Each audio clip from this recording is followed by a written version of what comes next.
63rd regular session. There is somebody from Civil Law. Secretary, can you call the roll? Good afternoon. The following honorable members are present. The Honorable There is a motion to dispense with the reading of the minutes conducted last March 21, 2018. The motion is seconded. Seconded by Peras, Honorable Domingo, Honorable Casal. It's can approve. As a corollary motion, I move that regular session of March 21, 2018. There's a motion now to approve the minutes conducted last March 21, 2018. The motion is seconded by? Seconded by Honorable Peras, Honorable Domingo. Objections? Any objection? There being none, the motion is can approve. Matters for referral to committees are 2018-CHICE to operate an internet cafe, Tetet Internet Shop, and Ella's Internet Cafe to be referred to the Committee on Games and Amusement. R 2018-13-629, request to pass a resolution for authority to enter into a memorandum of agreement for work immersion partnership by and between the Tacloban City Standalone 1 Senior High School, represented by its Principal 2, Dr. Maria Delia E. Soria, and the City Government of Tacloban relative to the implementation of the Department of Education Senior High School curriculum to be referred to the Committee on Laws and the Committee on Education. R 2018-13-630, request of the City Mayor regarding the letter from the Originals and Revolution Production pertaining to their request for tax exemption from amusement tax for their 6th Annual Music Festival in Tacloban City with the theme Dreamland Tacloban 2018 to be referred to the Committee on Ways and Means. R 2018-13-631, a letter from Mr. Nestor Abrematea, publisher of the Tacloban Star, regarding the proposed ordinance fixing the rental rate of the Plaza Rizal and the Baluan Park City to be referred to the Committee on Laws. R 2018-13-632, request to pass a resolution for authority to enter into a memorandum of agreement by and between SOS Children's Village, Tacloban, and the City Government of Tacloban to provide skills training to chosen participants through Comprehensive Livelihood Economic Program of CLEP, to be referred to the Committee on Laws and the Committee on Livelihood. R 2018-13-633, request to pass a resolution for authority to enter into a memorandum of agreement by and between the Department of Health, Regional Office 8, represented by Director Minerva Molon, and the City Government of Tacloban, relative to the implementation of the Integrated Clinic Information System, to be referred to the Committee on Laws and the Committee on Health. R 2018-13-634, request to pass a resolution for authority to enter into a memorandum of agreement by and between Plan International Incorporated, represented by its Country Director Dennis O'Brien, and the Local Government Unit of Tacloban, relative to the implementation of Child Protection Program, particularly the Collaboration Against Trafficking in Persons project, to be referred to the Committee on Laws and the Committee on Women. That is all for referral, Mr. Presiding Officer. We'll now proceed to the Committee on Finance. Agenda resolution to subsidize the operation of the Philippine Drug Enforcement Agency 18, and Agenda 13-481, request to pass a resolution for presented by its President, Lourdes Anido. For Agenda 13, if a motion is in order, I move that we pass a resolution favorably endorsing the subsidy of the operation of the Philippine Drug Enforcement Agency Region R-08 in the amount of 500,000 pesos for the year 2018. And for the Local Finance Committee, favorably endorsing the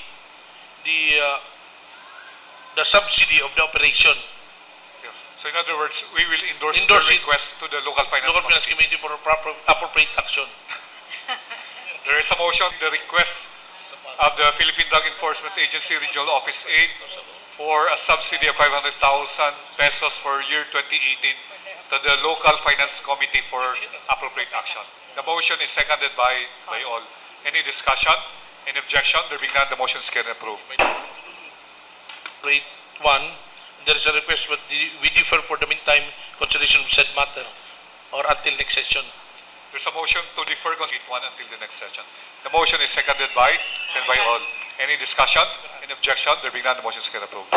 Business for the day, Agenda 2018 of Barangay Numbers 5, 8-A, 21-A, 32, 33, 39, 54, 63, 64, and 67 for appropriate action of this body. Mr. Floor Leader. For this item, please grant recognition to Honorable Eden Chua Pineda. Honorable Eden Pineda is recognized. Thank you, Mr. Chair. Agenda 13-438.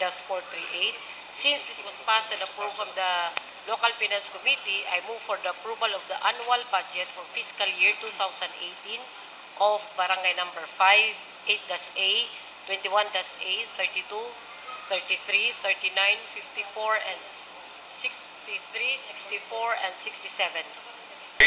Barangay 5, 8-A, 21-A, 32, 33, 39, 54, 63, 64, as well as Barangay 67. The motion is seconded by all. Any discussion? Any objection? There being none, the motion is carried and approved. We have 8 items for 484, Barangay Ordinance Number 3, Series of 2017 of Barangay 94-A Basper, an ordinance imposing the fees and charges on individual barangay clearance, barangay business clearance, and other services offered by this barangay pursuant to the provisions of the Local Government Code and providing penalty for violation thereof.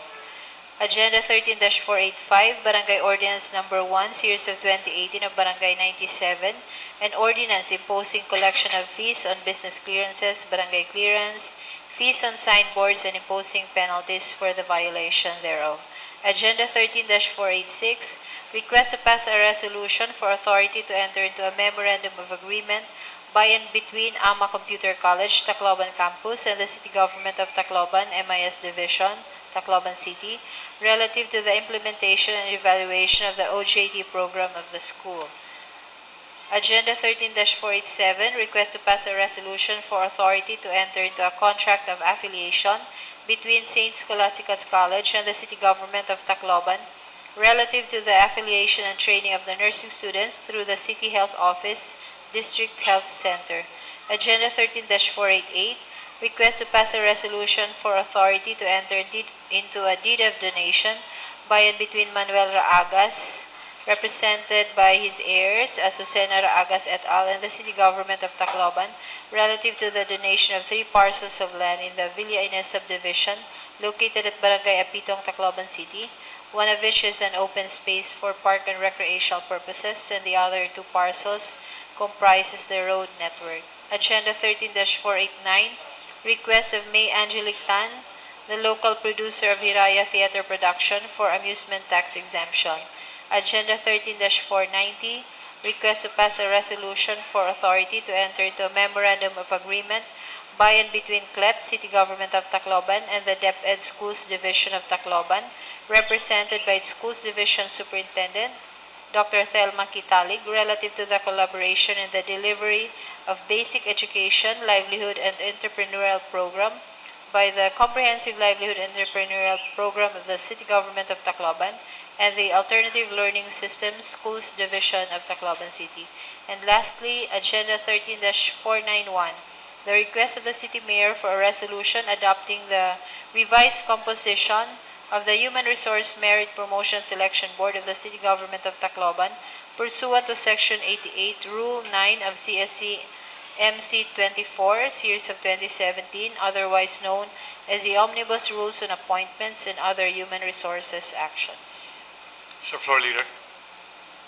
For these items, please grant continuing recognition to Honorable Jerry Uy. Before we proceed, we acknowledge the presence of Honorable Uy. Honorable Uy is recognized. Thank you, Mr. Presiding Officer. Agenda number 13-484 is Barangay Ordinance number 3, Series of 2017 of Barangay 94-A Basper, entitled An Ordinance Imposing Fees and Charges on Individual Barangay Clearance, Barangay Business Clearance, and other services offered by this barangay pursuant to the provisions of the Local Government Code, Republic Act 7160, and providing penalty for violation thereof.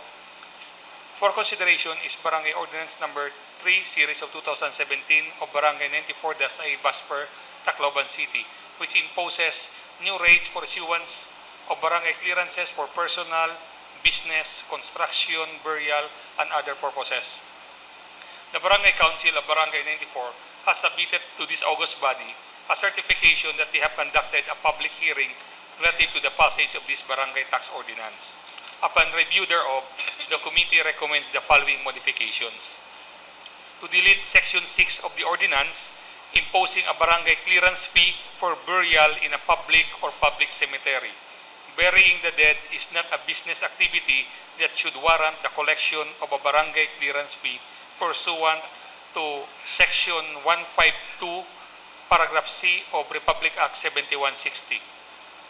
To modify Section 8 thereof by providing a uniform rate for the issuance of barangay summons on barangay cases for mediation within the barangay lupon. The sangguniang barangay cannot impose a different tariff for the issuance of summons for those complainants living within Barangay 96 and a higher rate for non-resident complainants. The test whether the complainant is a resident or not is not a valid distinction. On Section 12, Other Services Fees, we require the sangguniang barangay to state in the ordinance the barangay-owned property subject for collection of reasonable fees and its corresponding rates. A sweeping provision stating that the barangay can collect reasonable fees for the use of barangay-owned properties for the maintenance and repair is not allowed, as this would tantamount to granting taxing power to the discretion of the punong barangay and the barangay treasurer, which is contrary to law. To modify Section 15 of the ordinance by replacing the term surcharges to penalties. Hence, Section 15 will read as follows. Section 15, penalties. Any person or persons who violate the provision of this ordinance shall be fined as follows. First offense, 100 pesos. Second offense, 150 pesos. And third offense, 200 pesos. So, Mr. Presiding Officer, I move to remand Barangay Ordinance Number 3, Series of 2017, to the Sangguniang Barangay of Barangay 94-A, Basper, Tacloban City for modification. There's a motion to remand Ordinance Number 3, Series of 2017, ang Barangay 94-A, Basper, Tacloban City for modifications. The motion is seconded by all. Any discussion? Any objection? There being none, the motion is carried approved. 485 is Barangay Ordinance Number 1, Series of 2018 of Barangay 97, Cabalawan, entitled An Ordinance Imposing Collection of Fees, Business Clearances, Barangay Clearances, Fees on Signboards, and imposing penalties for violation thereof. This tax ordinance of Barangay 97 imposes new rates of fees and charges for the issuance of barangay clearances, billboards, and signboards, and imposes penalties for violation thereof. The Sangguniang Barangay of Barangay 97 has submitted to us a certification that they have conducted a public hearing relative to the passage of this barangay tax ordinance. But upon review of this barangay ordinance for consideration, the committee recommends the following modifications. To reduce the fee imposed on Section 3, Number 64, which levies the amount of 3,000 pesos for the issuance of a barangay certificate on residency of a foreigner. The committee is of the opinion that the 3,000 pesos certification fee is unreasonable, excessive, and discriminatory. The principle in setting the rate for certification fee is that it should merely offset the cost of issuing clearances and the expenses of related activities. To modify Section 5 on penalties to read as follows. Section 5 penalties. Any person or persons or juridical entity who violates any provision of this ordinance shall be fined as follows. First offense, reprimand. Second offense, 500 pesos. And third offense, 900 pesos. So, Mr. Presiding Officer, I move to remand Barangay Ordinance Number 1, Series of 2018, to the Sangguniang Barangay of Barangay 97, Cabalawan, Tacloban City for modification. There's a 1 Series of 2018 at Barangay 97, Cabalawan, Tacloban City for modifications. The motion is seconded by all. There being none, the motion is carried and approved. Is a request to pass a resolution granting authority to the City Mayor Cristina Romualdez to enter into a Memorandum of Understanding between AMA Computer College, Tacloban Campus, and the City Government of Tacloban MIS Division relative to the implementation and evaluation and monitoring of the OJT program of the school. This Memorandum of Understanding intends to establish an agreement between the City Government of Tacloban Management Information System and the AMA Computer College, Tacloban Campus concerning the design, implementation, evaluation, and monitoring of the latter's on-the-job program. The purpose of this program is to familiarize the student trainee of the details of working in actual workplace and to acquire time management, handling pressure, and enhance the skills in software development.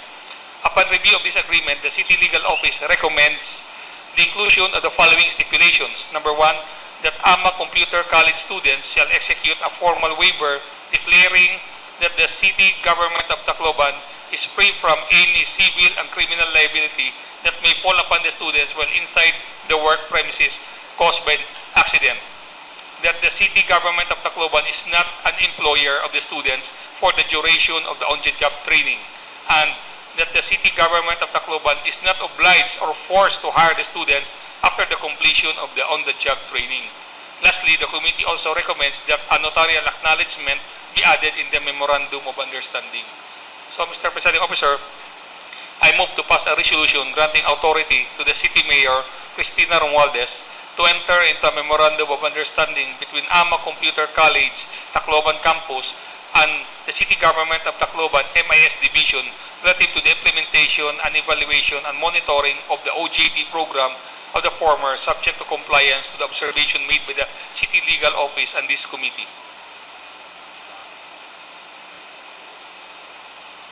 There is a motion to pass up a resolution granting authority to the City Mayor, Honorable Cristina G. Romualdez, to enter into a Memorandum of Understanding between AMA Computer College, Tacloban Campus, and the City Government of Tacloban MIS Division relative to the implementation and evaluation and monitoring of the OJT program of the said school, subject to compliance and observations of the City Legal Office as well as the committee.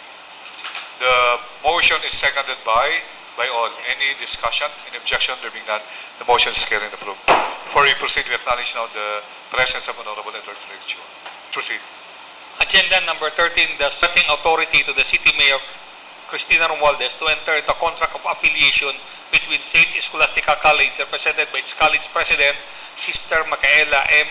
Manalang, OSB, and the City Government of Tacloban, relative to the affiliation and training of nursing students through the City Health Office District Health Center. This contract of affiliation relates to the training of nursing students of St. Scholastica College through the City Health Office District Health Center. Upon review of this agreement, the City Legal Office also recommended the inclusion of the following provisions. Number 1, that the students of St. Scholastica College shall execute a formal waiver declaring that the City Government of Tacloban is free from any liability, civil and criminal liability, that may fall upon the students while inside the work premises caused by accident.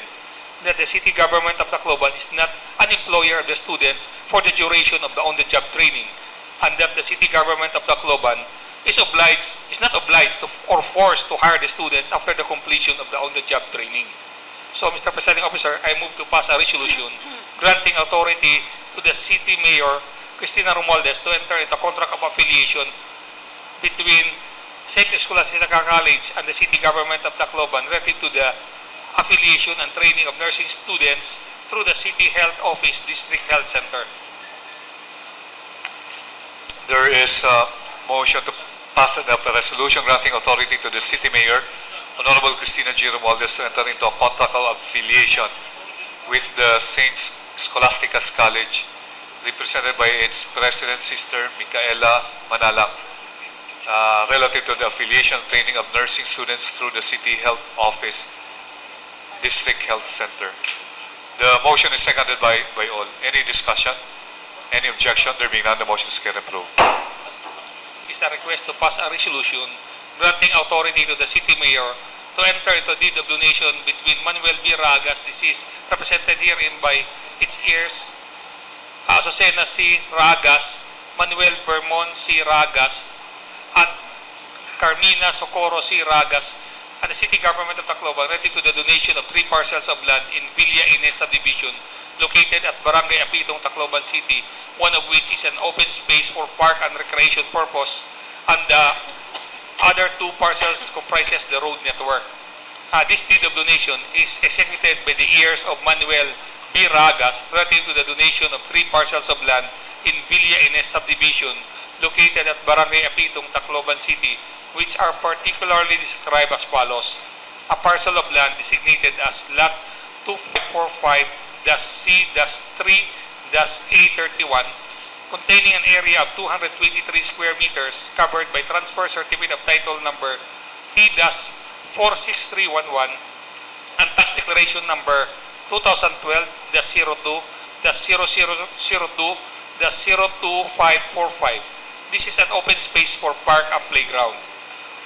Then second is a parcel of land designated as road lot 2545-C-3-852 containing an area of 2,263 square meters covered by transfer certificate of title number T-46332 with tax declaration number 2012-0002-00558.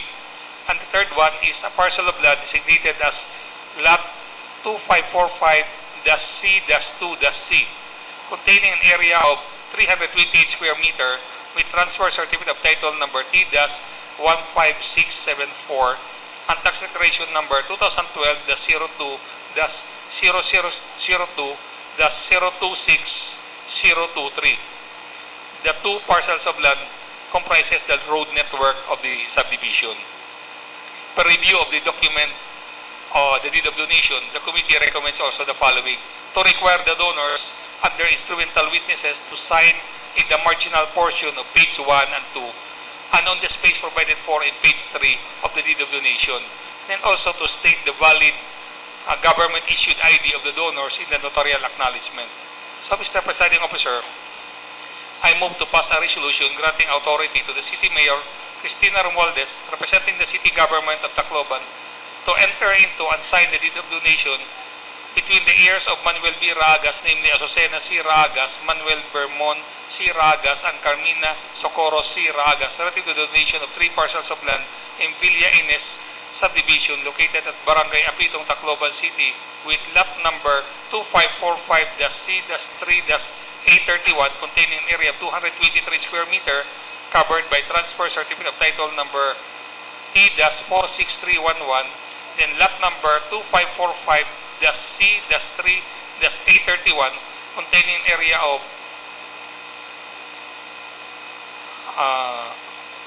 46311 and 2,263 square meters covered by transfer certificate of title number T-46332. And the third one is lot number 2545-C-2-C containing an area of 328 square meter with transfer certificate of title number T-15674. Subject to applicable laws, rules, and regulations. Honorable Cristina G. Romualdez to enter and sign the deed of donation with the heirs of the late Manuel B. Ragas relative to the donation of 3 parcels of land located in the Villa Ines subdivision, Barangay Apitong, Tacloban City, particularly a parcel of land designated as lot 2545-C-3-831 containing an area of 223 square meters covered by TCT number T-46311, a parcel of land designated as road lot 2545-C-3-8-52 containing an area of 2,263 square meters covered by TCT number T-46332, and the parcel of land designated as lot 2545-C-2-3 containing an area of 328 square meters covered by TCT number T-51674, subject to applicable laws, rules, and regulations. The motion is seconded by all. Discussion, Honorable Edward Frederick Chua. Thank you, Mr. Presiding Officer. Previous comments on another donation of road lots, we should also, in fairness to the other donors, insist that the certification that the road lots and roads are in good condition before the donation is accepted, and that secondly, the lot for parks and recreational purposes, if we could insist that they be actually parks and playgrounds for children and not just basketball court. That's all, Your Honor. The proponent, I think we have in previous discussions that to ensure that the city will not be the one Yeah. So are they in good conditions and the parts and plaza? Yes. I agree with the manifestation of Councilor Frederick Chua and that it can be incorporated in the whereas clause in the resolution. Actually, Your Honor, this deed of donation was already presented to this August body sometime in 2002 by the by the person himself, Manuel B. Raagas. At that time, a resolution was also passed by this council, resolution up 2003-8-666, authorizing the Honorable Mayor, then Mayor Alfredo T. Romualdez, to enter the deed of donation. But because of the death of Mr. Raagas, the donation did not push through. So that is why they are here again requesting for a resolution that the properties be donated to the city government of Tacloban. And that based on the document presented, there is also here a certification from the city engineer's office. Before it was Engineer Felix Ripalda who certified that the properties are in accordance with the approved subdivision plan.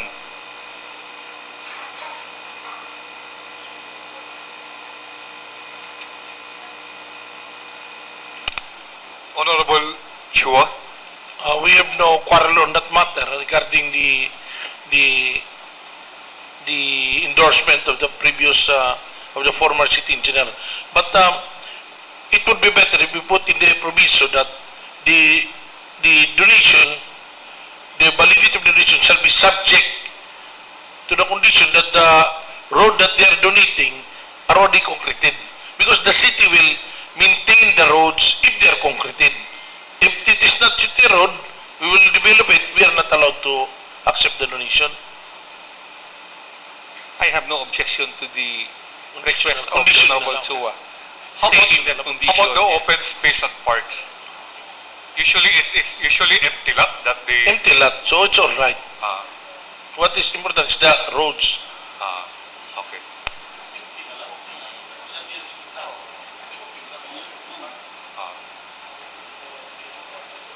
Any further discussions? Any objection? There being none, the motion is carried and approved. 489, sir, letter from Hiraya Theater Production requesting for exemption from amusement tax relative to the conduct of two theater play in one show conducted last March 16, 2018 at the Tacloban City Astrodome. This refers to a letter from Hiraya Theater Production requesting for tax exemption of amusement tax on the two theater play in one show held last March 16, 2018 at the Tacloban Astrodome. Considering that the event has already lapsed, we could no longer grant the request. So, Mr. Presiding Officer, I move that we write a letter to the organizer of the event, Hiraya Theater Production, informing them that we could no longer grant the request because the event has already lapsed last March 16, 2018. So there's a motion to just write a letter instead of granting the tax exemption. So we will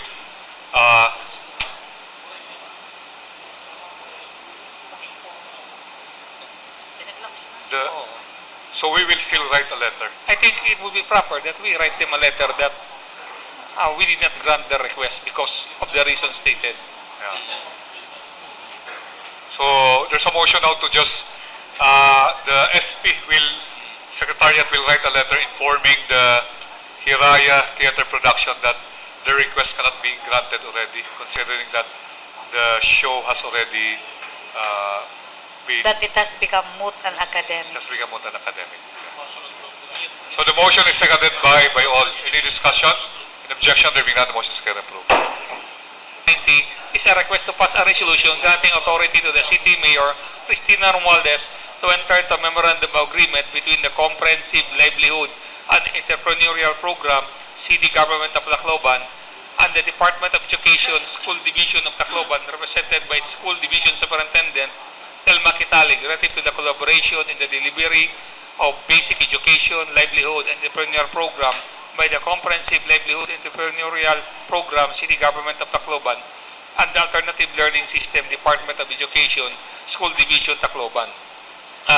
For consideration is the Memorandum of Agreement by and between the Comprehensive Livelihood and Entrepreneurial Program, or CLEP, of the City Government of Tacloban and the Department of Education, School Divisions of Tacloban City. This MOA is designed to provide livelihood entrepreneurial program to the people of Tacloban, particularly the out-of-school youth and the adults enrolled in the alternative learning system. This program will provide alternative education to those who may not be able to avail or finish formal education. Per legal opinion rendered by the City Legal Office, this MOA is valid. The terms are not contrary to law, morals, good customs, and public policy. So, Mr. Presiding Officer, I move to pass a resolution granting authority to the City Mayor, Cristina Romualdez, to enter into a memorandum agreement between the Comprehensive Livelihood Entrepreneurial Program, City Government of Tacloban, and the Department of Education, Schools Division of Tacloban City, represented by School Division Superintendent Telma Kitalig, relative to the collaboration in the basic education livelihood entrepreneurial program of the Comprehensive Livelihood Entrepreneurial Program, City Government of Tacloban, and the Alternative Learning System of the Department of Education, School Division of Tacloban City. There is a motion to pass a resolution granting authority to the City Mayor, Honorable Cristina G. Romualdez, to enter a memorandum of agreement with the Department of Education, School Division of Tacloban City, represented by the School Division Superintendent, Dr. Thelma Cabansan Kitaling, relative to the collaboration in the delivery of basic education, livelihood, and entrepreneurial program, and the alternative learning system. The motion is seconded by all. Any discussion? Any objection? There being none, the motion is approved. 491 is a request to pass a resolution to adopt the revised composition of the Human Resource Merit Promotion and Selection Board of the City Government of Tacloban pursuant to Section 88, Rule 9 of the Civil Service Commission Memorandum Circular Number 24, Series of 2017, otherwise known as the Omnibus Rules on Appointment and Other Human Resource Actions. This refers to the request of the City Mayor, Cristina Romualdez, to adopt Executive Order Number 2018-03-112 Series of 2018, amending the composition of the Human Resource Merit Promotion and Selection Board of the City Government of Tacloban pursuant to Section 88, Rule 9 of the Civil Service Commission Memorandum Circular Number 24, Series of 2017, otherwise known as the Omnibus Rules on Appointment and Other Human Resource Action. So, Mr. Presiding Officer, I move to pass a resolution adopting Executive Order Number 2018-03-112 Series of 2018, adopting the revised composition of the Human Resource Merit Promotion and Selection Board of the City Government of Tacloban pursuant to Section 88, Rule 9 of the Civil Service Commission Memorandum Circular Number 24, Series of 2018-17.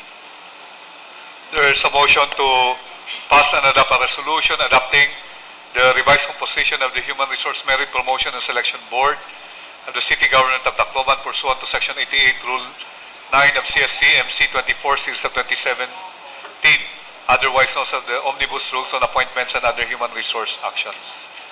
The motion is seconded by all. Any discussion? Discussion, Honorable Esperas. Thank you, Mr. Mr. Chair. Just for the record, may we ask the movant to give us the revised composition of the Human Resource Merit Promotion and Selection Board of Tacloban City. Just for the record, so... The proponent.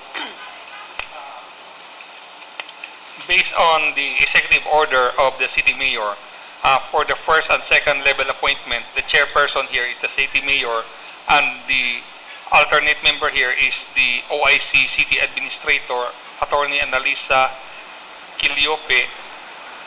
Then, if the position is for the Sangguniang Panglungsod, then the City Vice Mayor is the chairperson. Then the members of this board is the department head where the vacancy exists or his or her designated alternative. Then the Human Resource Management Officer, which is Mr. Agripino Patalinghog.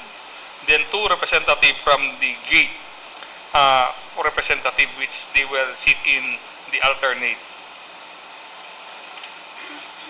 So for the executive and managerial position, the chairperson is also the City Mayor, and the alternative representative is the OIC city administrator.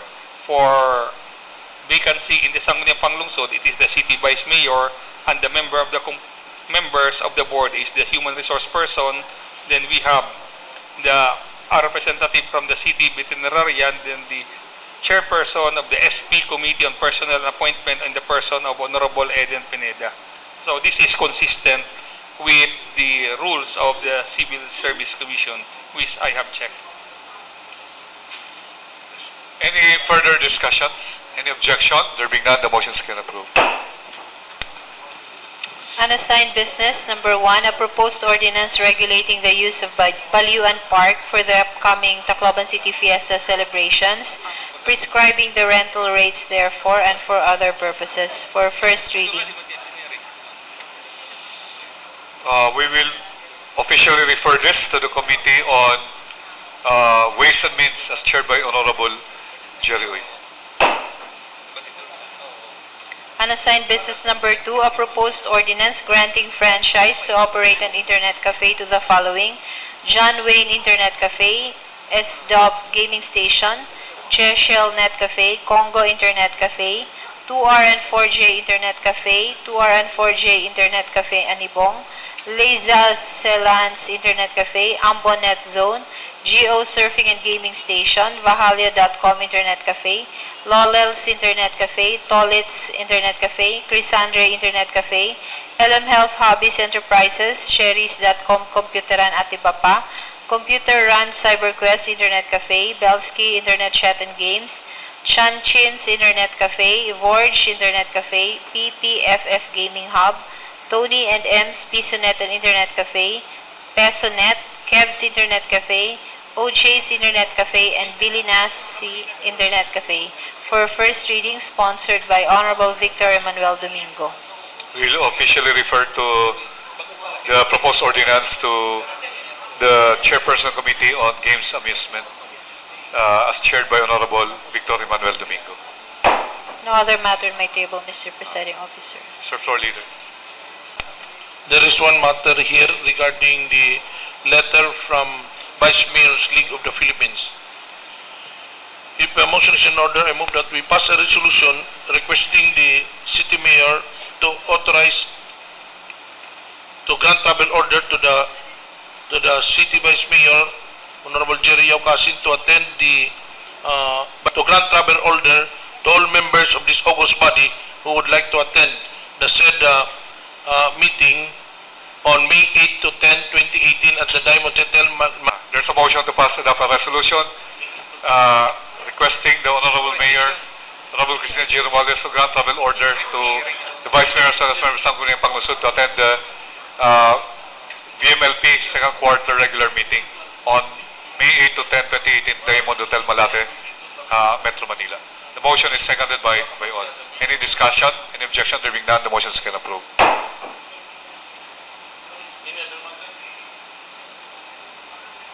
There are no other matters, but before we formally adjourn, we will request Honorable Casal to lead the closing prayer. So let's have for a closing prayer. Let's put ourselves in God's presence. Lord, thank you for gathering us today for a fruitful discussion. After the celebration of the Holy Week 2018, may we have a renewed life, a continued peace, hope, love, and a greater compassion for the least of our brothers.